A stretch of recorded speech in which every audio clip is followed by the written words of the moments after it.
are now listening to the IELTS podcast. Learn from tutors and ex-examiners who are masters of IELTS preparation. Your host, Ben Worthington. Band 9 Grammar Writing Features. Hi there, my name is Ben Worthington, and in this tutorial I'm going to share with you 10 grammar features you can incorporate into your IELTS writing essay today to help you boost your score and get that elusive Band 7, 8 or 9 that's going to change your life and get you to Australia, to Canada, to the UK, to the US, to New Zealand. Some students even want to go to Scotland. Just joking. So hi there, my name is Ben Worthington, and if this is your first time listening to the IELTS podcast, welcome. And I just want to say, I want to extend my hand to you, shake your hand, and I suggest you grab a cup of tea, a pen, a coffee, whatever your preference is. Sit down, listen, take notes. This is going to be an incredibly practical, valuable tutorial to help you reach your goals. Right, before we start, let me just give you a quick 30-second overview of who I am. I'm Ben, I'm from England. I'm from the northern part. I left England about 20 years ago, but I'll be heading home soon. And when I left England, I finished my studies more or less, and I did an Erasmus year. Then I finished in Spain, and I decided to be an English teacher. After a while, teaching kiddies, teaching business students, teaching adult learners, I decided to specialize in the IELTS exam because I am a massive fan. I am a massive fan of getting results for students, and the IELTS was the best place where I could measure what worked, because when they implemented what I taught, I could see they jumped to Band 7 or Band 8. And this was incredibly, and still is incredibly motivating for me. And when I started out, I was struggling. I was going around in circles with writing task 2. And that's why I decided to launch the IELTS podcast, just to start interviewing experts, test what works, find the best advice, test it on my students. If it works, it goes into the course. So that's where we are today.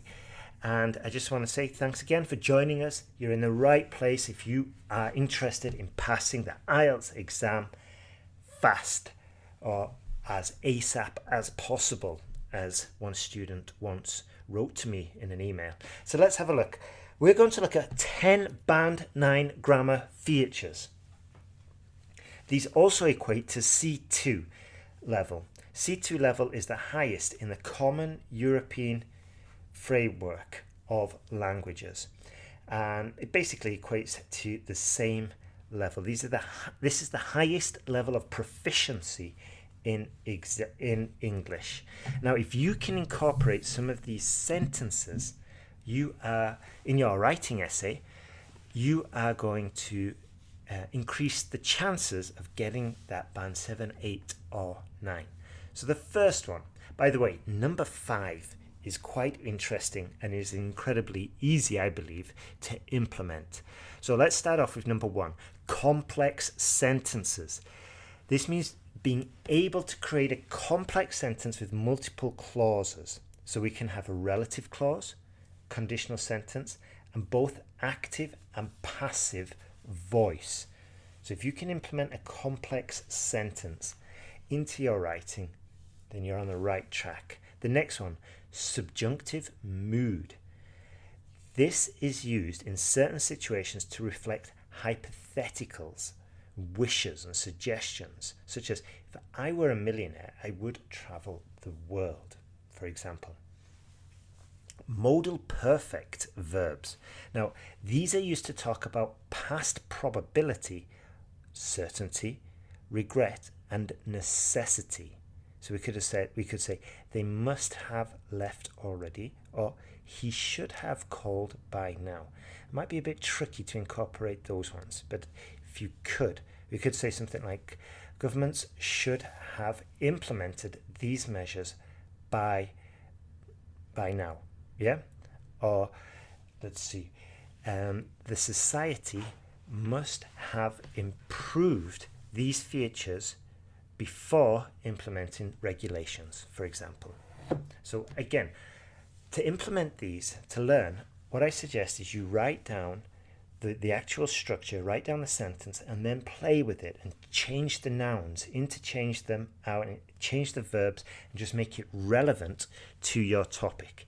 And if you've got extra time, you can maybe write out a sentence like the one I just wrote, like the one I just said, covering all the different topics. Inverted structures. Now, you may have used these already. I'm quite a big fan of these actually, because I think it's quite straightforward. So an inverted structure is when the normal order of subject verb is reversed, usually for rhetorical effect. And this is one of those stylistic elements that just, it's another feather in your bow. It's just one more step towards band 7. And when we add up all these small steps, they do compound and they help you get there. So here is the inverted structure. Not only should the government implement new regulations, but they should also restrict access to the departments responsible for this project. Okay? So it's basically not only XYZ, but XYZ. It's quite straightforward. And in our Band 9 essay templates for our course, for the online course, these are implemented already, because in the course we use them to demonstrate 2 points. So we could say pollution is dangerous because of the effect on wildlife and climate change.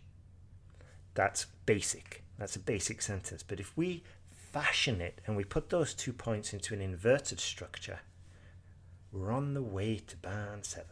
So we could say, not only is pollution damaging for wildlife, but it also has a negative effect on the environment, or it also has a negative effect on climate change. So it's very straightforward. Now, number 5. This is one of my favorites. Cleft sentences. This is a complex sentence used for emphasis or to highlight a particular aspect of the sentence. Now, you could use these in speaking quite naturally as well, so definitely worth learning. So here's an example. We start with what. What causes cancer in many cases is still unknown to medical professionals. You see? What modern societies must prioritize is finding sustainable energy sources. It was Albert Einstein who proposed the theory of relativity. Okay? What distinguishes mammals from other animals is their ability to nurse their young. Now, I guess if you are already relatively proficient with the English language, you may already be using these, and you might be unaware that these are quite useful structures to boost your score for the writing. Okay, just one word of warning though. These may lead to a more complex and less direct style of writing. So you just use them sparingly. Okay, we don't want to stuff the essay full of these phrases. No, just use them sparingly. Once is enough. Tick that box for grammatical range and accuracy, tick that box for an advanced cleft sentence, and then we give the essay examiner another sentence which is going to tick up another box, and there we just go through this checkbox process and we're going to be boosting the score. Okay, another one, all right, is ellipsis and substitution. or we could even say demonstratives. So these help you with cohesion and help you avoid repetition. Okay, so we could say something like, maybe more in a more speaking context. She asked if I wanted to go, but I didn't. So what we're doing here is we're avoiding repetition in a text by leaving words out or replacing them with an appropriate substitute. So multiple governments have tried, however, most have failed. Okay, it's quite straightforward. Next way to boost the score would be to use a wide range of vocabulary. These could include phrasal verbs, academic language, and less common words and phrases. When I'm going through my topic ideas podcast, I'm always keeping an eye out for less common words, and I try to emphasize, I try to note them so you can write them down. Now, another C2 Band 9 feature would be varying your sentence structures. So proficient writers can vary their sentence structure to avoid the monotony. Now, what I see a lot when I was correcting essays especially was that a student would overload their essay with extremely long sentences, and this made it very difficult to read, when in reality a high scoring essay, as I just mentioned, would have a mix of simple sentences, compound sentences, and complex sentences, as well as making use of conjunctions and transitional phrases. But the key here is just to use the variety and go for clarity rather than complexity and fanciness.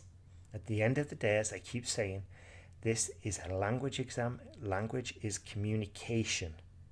And sometimes, it's very common, we can trip ourselves up by going for overly complex structures. And the more complex, the longer the sentence is, the more chance, statistically, the more chance of a grammatical mistake. So we just keep it simple. By the way, we can overcome this problem by just using a template, as I said, where we just drop in the vocabulary and the verbs related to the topic and the argument, and it makes it so much easier. Now, of course, another feature would be correct pronunciation. Semicolons, colons, apostrophes, quotation marks. Now, you may think this is basic, and you would be right, but what happens again is a lot of students usually just overlook the basics, and it's kind of sad, really, because we'll get this beautiful essay, and it's perfectly organized, task responses on point, the vocab is amazing, but then maybe they just tripped up on the punctuation. So you really want to get a handle on that. Now, the final one, and I've done tutorials on this in the past, and it's actually a module in one of the courses, is consistent and correct verb tense usage. So what we're saying here is having the ability to navigate through past, present, and future tenses, as well as progressive and perfect aspects accurately and consistently. That's the deal here. Okay, so for example, consistency. What I see, it's not only related to tenses, but it's also related to the person. Now, again, your native language may have an impact. I know that in Spanish, they have, for the plural, they just use ellos, and technically it's just male, but that includes the male and the females in plural as well, and objects for that matter. So sometimes what happens in your own native language can have an impact on what you're writing in English. And another feature is sometimes the sentence might start off with plural and then switch back to it, the singular, and then finish off back to plural. And that's not consistent, and we need to avoid these kind of errors. These are basic errors. And the same with the tenses. Sometimes we can navigate through past to present in the same sentence. But in a lot of cases, what I see is that keeping it the same tense would have been a safer option and would have communicated the same. So just be careful if you are going to change the tenses in the middle of your sentence. That's it from me today. If you're in a hurry and you need to pass the IELTS exam quickly, then I suggest you go to IELTSPodcast.com, have a look at the pop-up there, or just sign up and you'll get a pass fast introductory sort of like series of emails and videos that just give you the tutorials, give you what you need to help you pass fast this exam. Now, if you've got any questions, just go to IELTSPodcast.com and you'll get my email when you sign up there. And just one other thing, remember that it's worth taking the time to do this right. It's worth investing in your IELTS education, because this is going to have a profound, a tremendous, an insane impact on your future. If you can take 1 month out now just to get your head down, maybe use the AI essay checker, and submit essay after essay. It's free, by the way. Just spend a month on this, and it's just going to change the trajectory of your life for the rest of your life. As we said before, small hinges swing big doors, and this is one of those hinges that you want to get swinging as soon as possible. That's it for me today. Have a super day. Keep on moving forward.